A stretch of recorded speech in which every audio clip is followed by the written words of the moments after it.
bem-vindos ao canal do História Ché Café. Hoje a gente vai aprender um pouquinho mais sobre outra cidade super importante para a gente entender um pouco mais sobre a Grécia Antiga. Esparta foi fundada pelos dórios no século XII a.C. e ficava localizada na península do Peloponeso, na planície da Lacônia. Conhecidos pela força militar, eles dominaram povos que viviam ali antes, como os aqueus, e dominaram outros povos ali da região. Era uma região até assim, sem muita saída para o mar, era rodeada por montanhas, uma geografia bem diferente de Atenas. Esparta era a cidade de Menelau e Helena, da Ilíada de Homero. Era uma sociedade bem conservadora e militarizada. Os considerados cidadãos espartanos, ou chamados esparciatas, eram os descendentes de dórios. Além dos direitos políticos, eles eram os donos, proprietários de terras, apesar de não exercerem nenhuma função propriamente ligada à terra. A função de verdade dos espartanos e dos esparciatas era ligada à política e às questões militares. Eles recebiam, além da porção de terra, alguns ilotas, que eu já vou dizer para vocês quem eram. Abaixo deles, nessa hierarquia, nós temos os periecos, que seriam os povos dominados sem resistência. Eles não tinham direitos políticos, porém eram livres. Eles praticavam o artesanato, o comércio, algumas atividades ali mais urbanas, né? Também exploravam minas, faziam ferramentas e armamentos, né? Para a guerra, para os militares, né? Eles podiam ser convocados, né? Para o serviço militar, caso fosse necessário, e também pagavam impostos. E aí nós temos os ilotas, que eram os povos conquistados, porém com resistência. Eles acabam sendo escravizados, né? Na verdade, obrigados a trabalhar para os espartanos, não podendo ser expulsos nem vendidos. Quando a gente vai falar sobre a educação espartana, a gente já tem uma grande diferença em relação a Atenas de novo.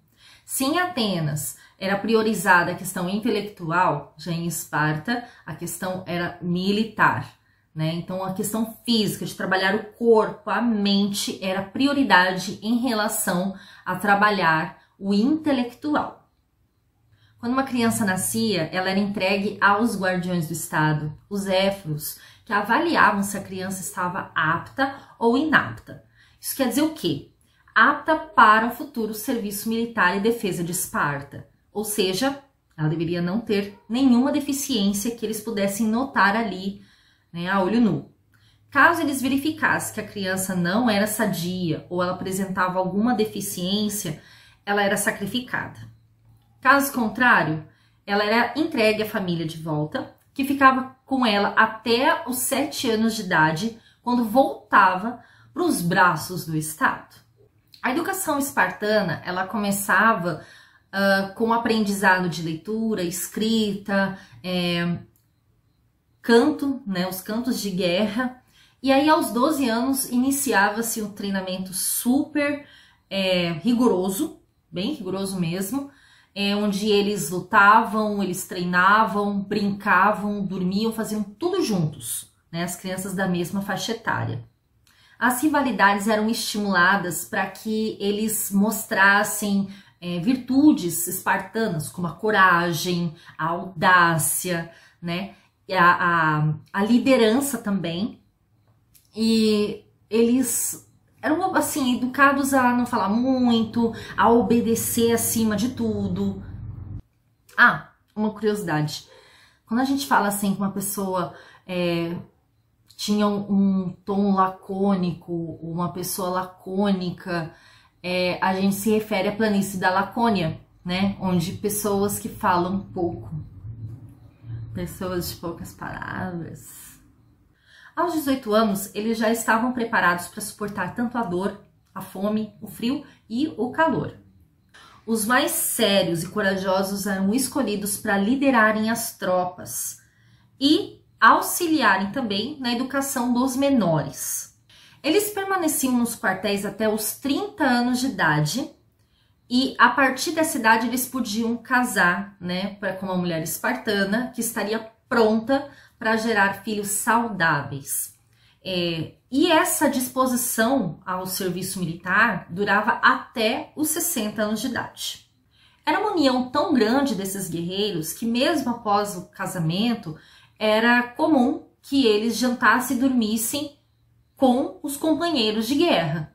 Como eu falei que as mulheres eram responsáveis por gerarem filhos saudáveis, elas também recebiam um treinamento militar e guerreiro. Ao contrário de outros lugares da Grécia, a mulher espartana ela podia participar de reuniões políticas e acompanhar o marido nas discussões. E também podiam administrar o patrimônio familiar. A Talante, que era filha de Licurgo, ela era uma das mulheres conhecidas por ser guerreira e atleta, né? E era uma fonte de inspiração para as mulheres espartanas. De tempo em tempo acontecia a cripteia ou criptia, que era um treinamento militar em que os treinados, né, os guerreiros, tinham que sobreviver na cidade com o que eles tinham, né, seja roubando, seja matando, e aí geralmente acontecia um massacre de ilotas. Além de ser um treinamento militar, também servia como um controle populacional, porque os ilotas, eles eram a maior parte da população. Então, para conter possíveis rebeliões, né, revoltas, os espartanos eles aproveitavam isso para que os mais jovens treinassem, né, para conseguir a frieza de conseguir matar alguém, né, e tudo isso era avaliado. Eles tinham que ser frios para tomar decisões rápidas em campo de batalha, para não correr da situação, não ter medo, enfim. E isso deixava os ilotas, lógico, com muito medo quando tinha esse tipo de treinamento na cidade. Eu tinha falado da filha de Licurgo, tá, mas quem é Licurgo? Licurgo foi um dos primeiros legisladores gregos, foi ele que escreveu o primeiro código de leis espartano. E elas não sofriam nenhuma alteração, porque os espartanos acreditavam que essas leis tinham sido ditadas através dos oráculos pelo deus Apolo. Esparta era governada por 2 reis, ou seja, uma diarquia. Esses reis tinham funções religiosas, sociais e militares. E em tempos de guerra, um ficava com as questões religiosas e sociais e o outro se concentrava nas questões militares. Também temos a Gerúsia, um conselho com 28 membros com mais de 60 anos, os gerontes. Eles exerciam funções da Corte Suprema, legislavam, controlavam o eforato e também limitavam o poder dos reis. Também tem o eforato, que era constituído por 5 membros que eram eleitos anualmente. Era considerada a principal instituição espartana por serem os guardiões da lei e da tradição. Eles administravam negócios públicos e também fiscalizavam os cidadãos e não cidadãos de Esparta. E por fim, nós temos a Ápila, que era uma assembleia com os cidadãos com mais de 30 anos.